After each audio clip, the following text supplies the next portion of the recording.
नमस्कार. आज साबुदाण्याची रेसिपी करणार आहोत.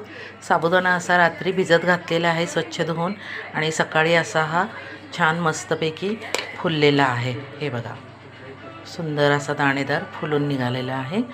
तर आता साबुदाण्याची रेसिपीसाठी मी इथं घेतलं आहे लाल मिरची क्रश, कोथिंबीर, लिंबू, शेंगादाण्याचा कूट करून घेणार आहे आणि हिरव्या मिरच्या.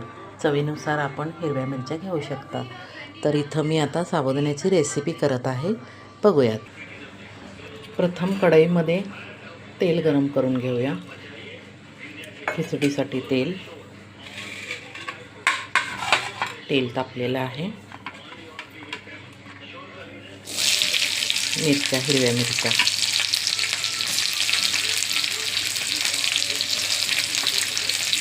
हिरव्या मिरच्या, छान भाजून घेऊया.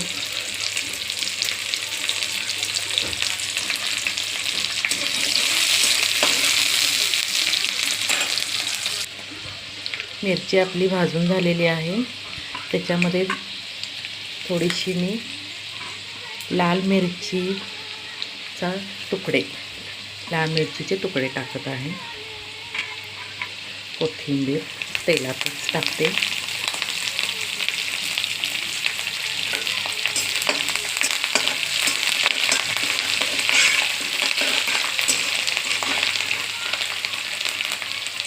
इथं मी साबुदाण्यासाठी शेंगदाण्याचा कूट करून घेतलेला आहे, भरड केलेला आहे.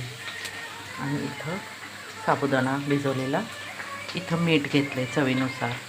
उपवासाला मीठ चालतं का नाही ते तुमच्या मर्जीने टाका.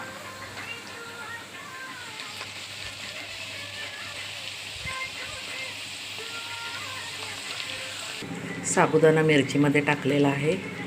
आता शेंगदाण्याचं कूट टाकते आणि सगळं हलवून घेऊया.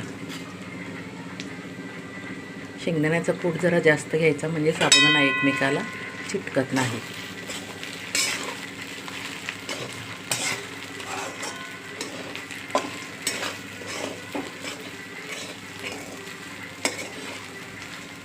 असा आपण साबुदाणा हलवून घेऊया. तर अशी ही आपली खिचडी तयार झालेली आहे. मस्त चवदार, चविष्ट आणि मोकळी अशी खिचडी तयार झालेली आहे. हे पहा.